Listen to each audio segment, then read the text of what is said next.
Marlon, thank you so much for the time. How you doing today? I'm tired. What's going on? Oh man, just another week in paradise, I guess. It's a billion Tell me degrees about here, it. so trying to find AC and going outside as little as possible, at least for the start of summer. How hot is it? I think it's in the upper 90s right now. Technically, it's probably more like the low to mid 90s, but it's also really humid for some reason. So, I didn't know Austin was that bad.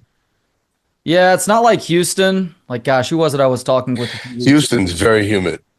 Yeah, Houston is so hot and humid. It feels like you're carrying around a fat woman on your black back, and she keeps talking to you, saying all H words.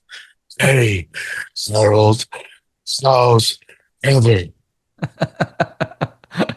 Yeah, it's one of those places where you got to make sure you're wearing an undershirt because you'll sweat right through that top layer otherwise. Uh, Absolutely. So you got a lot going on top of performing stand up nationally. Going to be at Cap City Comedy Club this weekend. A show Thursday, shows Friday and Saturday. People should snag tickets right now. The early show on Saturday is already sold out. This full weekend will be sold out. So Oh wow. Okay. do appreciate the time. But you got a lot going on. You and Sean and Damon are currently writing the next in the long line of great scary movies. How's that? Yeah, it's going good. Me and Sean and Keenan, wrong brother, but Damon, you know, maybe we'll kill him in this one. But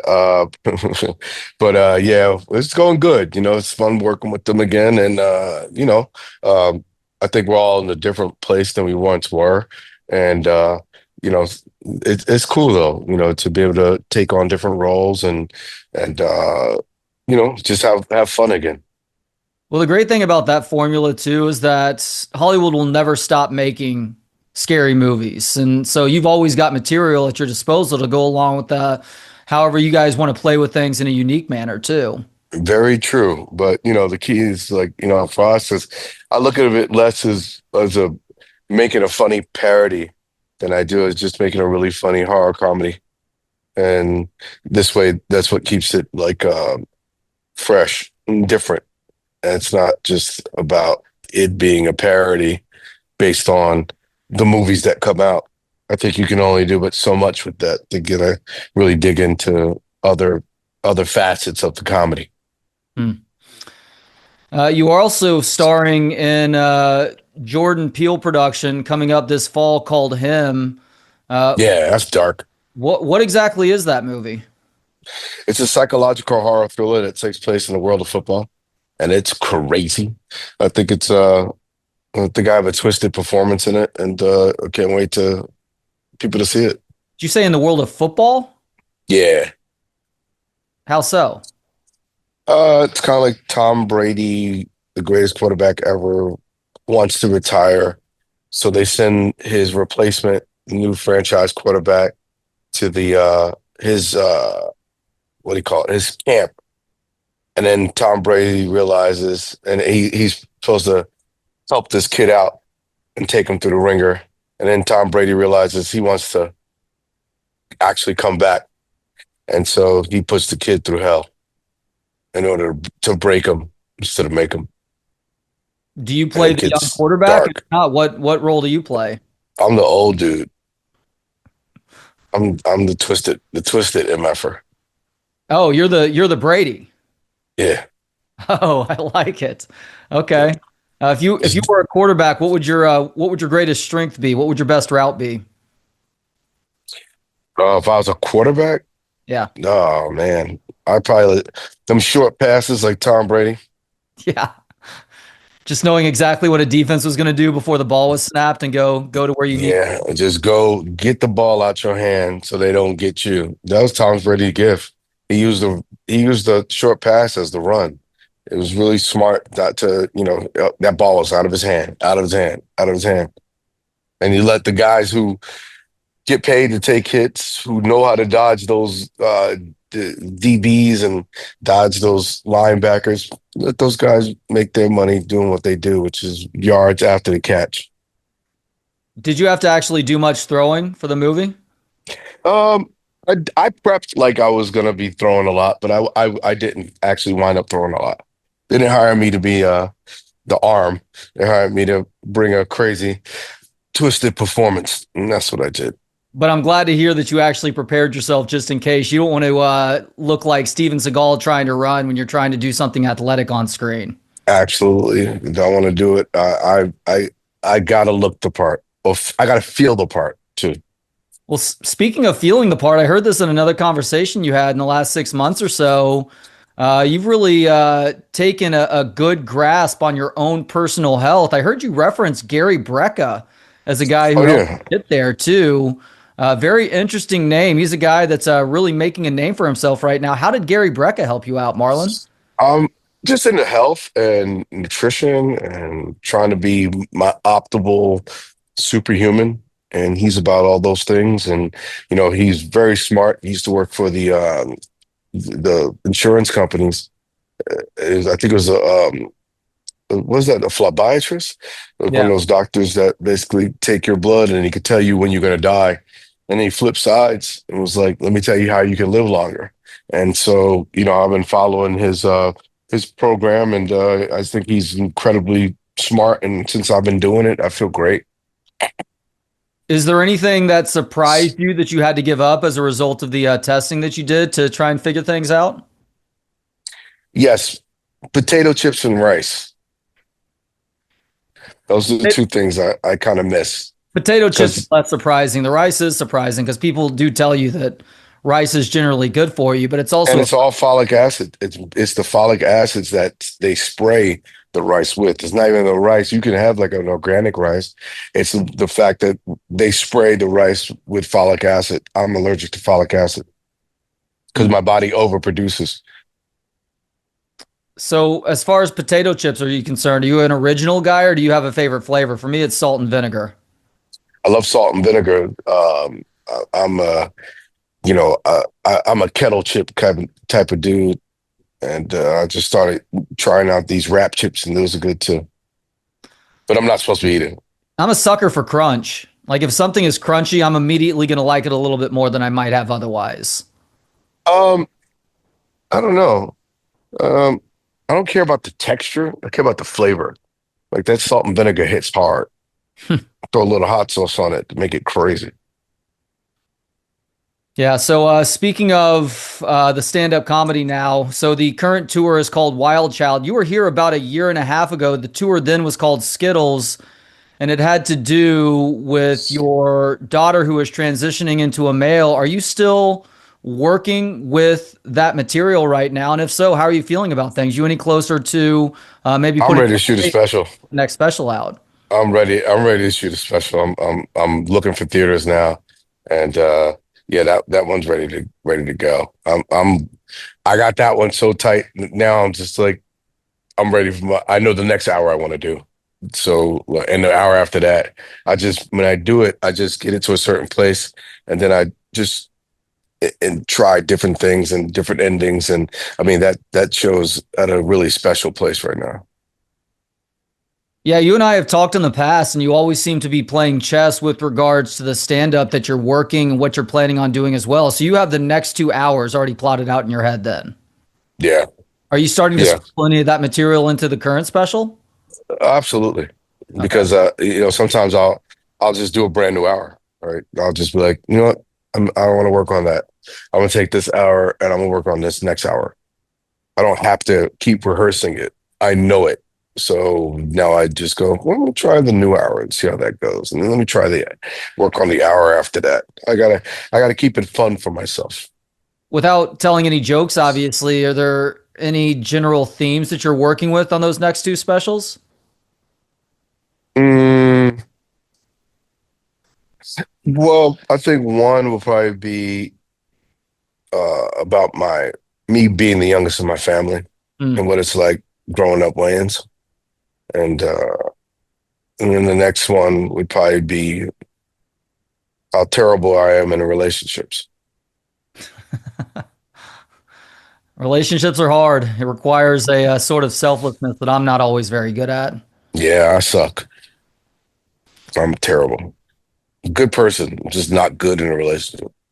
Well, you're the youngest in a big family, and I can only speak for the entertainers in the family, but you seem to be the only one who leans into the more serious stuff at times. Any thoughts or theories as to why that is? Because we talked about it previously. Requiem for a Dream was kind of your coming out party with regards to how good you are as a more serious actor. And I realize that's in your background as well.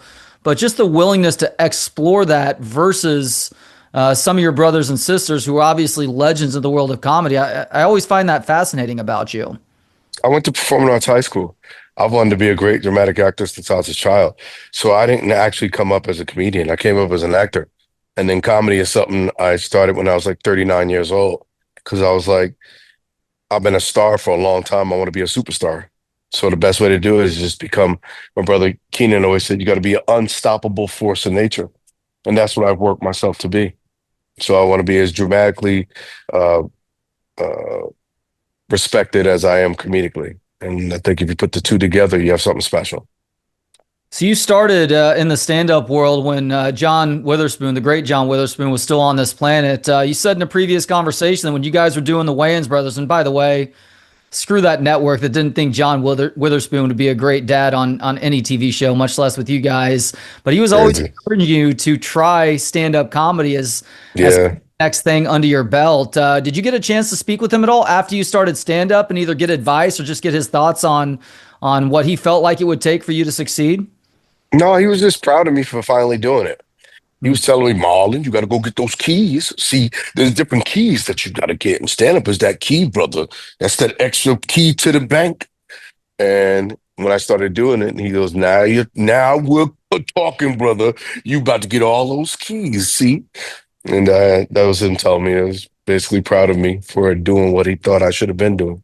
Well, people that were familiar with him from the Wayans brothers or something like Friday don't realize that he started out as a stand-up. I mean, that's where he cut his teeth, and that's what he was doing to the bitter end. too. I had the pleasure of speaking with him in studio a couple of years before his death, and he was still as funny as ever, man. He's a very funny man. He's always been. He's just naturally gifted. Always a Detroit player. He's just his rhythm, how he spoke. He always had a certain edge. John had the ability to say anything, and it was funny. Oh no, brother!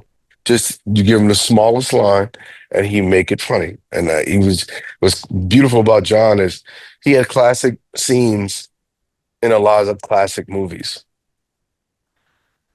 I don't know how you rank your funniest movies of all time, but man, Don't Be a Menace has to be up there for me for my favorite roles of yours and favorite projects of yours because of how responsible you were for everything.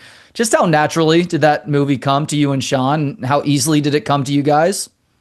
I don't think any movie. I think the movies come easy in terms of, hey, we should do this, and this would be funny, and it's we go, yeah, that's great, and it's not until you start executing it do you go, what the hell are we thinking? This is so much work. Um, but when you do it and you do it right after like the 26th draft, you're like, okay, we got something special. What do you think the funniest thing is you've ever done? I don't know, man. That's a tough one. You asked me to choose children. Um, Sophie's quizzing you here. Don't Be a Menace is definitely up there. I love Scary Movie 1. I thought Scary Movie 2 had some really funny stuff in it. Yeah. White Chicks overall, I think is our best movie. Um, and I still think, I mean, I think A Haunted House and A Haunted House 2 is slept on. Those two movies are so crazy. Hmm. And that was me by myself, just being absolutely insane. No holds barred. Like banging that doll was just so crazy. It's just like one of those movies you go, what? He did a porno with a doll. I think that and Sextuplets is a really funny movie. Sextuplets? It's a movie I did for Netflix, Huh. and I played seven different characters. Oh, wow. Yeah, that one was tough, but funny as hell when you watch it. You go, oh my God, how do you do that? Channeling your guy Eddie Murphy there. Did you talk to Hmm. Eddie at all about how to pull something like that off? No, I do remember when I did Norbit with Eddie, and he Speaking of was, hilarious roles for you, I know you weren't the star of that one, but holy cow, you stole the show in a lot of ways. no, thank you, brother. That's another one. That's a really funny movie back. Um, but yeah, Eddie, I just know seeing how angry he was in costume. And I was like, hey man, it ain't great that you get to do comedy when you get to wear these costumes. He goes, "Hey man, this is work." I was like, "Oh, okay." And then when I did sextuplets, I understood what he meant by this is work because it's so hard to act underneath all that makeup and you're hot in there and you're uncomfortable and it's hell and you still have to be funny. And so, yeah, I understand what Eddie meant. Hey, man, it's work. Well, didn't him having to sit in the makeup chair for an ungodly amount of time on Norbit kind of allow you to blossom that character into what it eventually became? Am I remembering that correctly? Who, Eddie? You and your character in Norbit and Eddie having to sit in a makeup chair for like 5 or 6 hours. Yeah, if he didn't have that time to sit in the makeup chair, I wouldn't have had the time to do all the stuff that I did. So it was a gift, because I went to set and the director was like, Brian Robbins, he said, "So what do you it says Buster Taps. What do you want to do?" I said, "Can I show you?" He goes, "What?" I said, "Can I use the atmosphere, the background people?" "Yeah, okay. Y'all follow me." And I literally prepared a 20-minute power tap dance class that I instructed the background on. And he saw me doing rehearsal. He's like, "Oh my God, this is hilarious. We'll film in everything." "How long is Eddie in makeup?" "5 hours. Let's go." And so we just went to work. How amused was Eddie when he finally came out and got to see the not the One of finished the greatest moments of my doing? my life was watching Eddie Murphy watch me and laugh hysterically. He has this big laugh when you really funny, and he was just cracking up. And then we did another scene, and I made him break a few times, and I was just like, "Wow, okay, I could be somebody." Yeah, that's a big deal. Eddie was obviously a great stand-up up to a point. Your brother Damon is also one of my favorite stand-ups of all time. Mine He's too. done it in a while. I ask you this every time we talk, and I'm going to ask again: is he any closer to getting on stage and Not starting a to work drop. his way back into good stand-up shape again? Not a drop. He's done. He don't want to do it. He don't have the passion. He don't. He don't like to travel. He's. He don't. He may. He doesn't like the. He didn't like the climate of where comedy was going and being judged and canceled. And he's just like, I don't want to do it no more. And so he doesn't do it. And I was like, all right, that's cool. I'll do it. And I haven't stopped doing it. I want him to come back because I would love to do a tour with him. I think that would be a great, great two-fister. So you are also in the cigar game now. What have you learned about the cigar game from rolling up the stogies for folks? I love them, man. My cigar brand is called Liga Tridente. Two partners. We're working on, we have 4 SKUs, and they go from, Habano, which is a really mild but, creamy blend. Then we have the Maduro, which is like a medium bold. And then we have the Yazake, and the Yazake is bold and spicy and just wonderful. And I've learned that, it's a whole culture. Cigar smoking, cigar rolling, cigar uh, uh, clubs and lounges, and it's just a whole culture. I think it's for me. I like um, I like it better than I do like going to the clubs and standing on couches and drinking $2,000 bottles of tequila that I could buy for $50 in the store. I just like sitting down, meeting great people, having great conversations, learning something from people, successful people from all walks of life, and just and sharing a great stick. To me, it's an experience. Yeah, you're in your early 50s. I'm in my late 40s. That other lifestyle that at one point maybe had some appeal just sounds exhausting now. It's a headache. I don't want to do it. I don't. I S- don't. So what's the key to a good role then? Um, I think it's the story that you tell.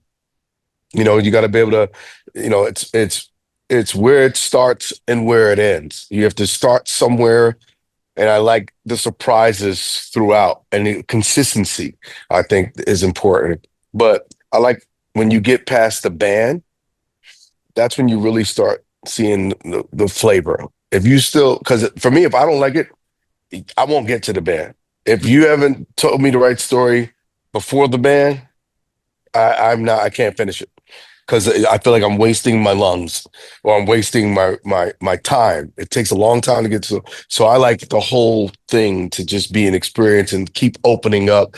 And it's just like a great glass of wine, right? And you just until you get to that end, and you're just like, yo, I'm about to smoke my fingers. This is so good.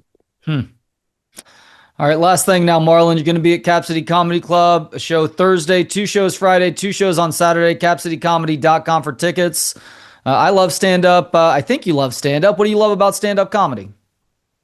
Instant gratification, and just knowing that it is a high, it is a drug, and it's just you're every joke you tell, you're literally jumping out of a plane, and you have a backpack on.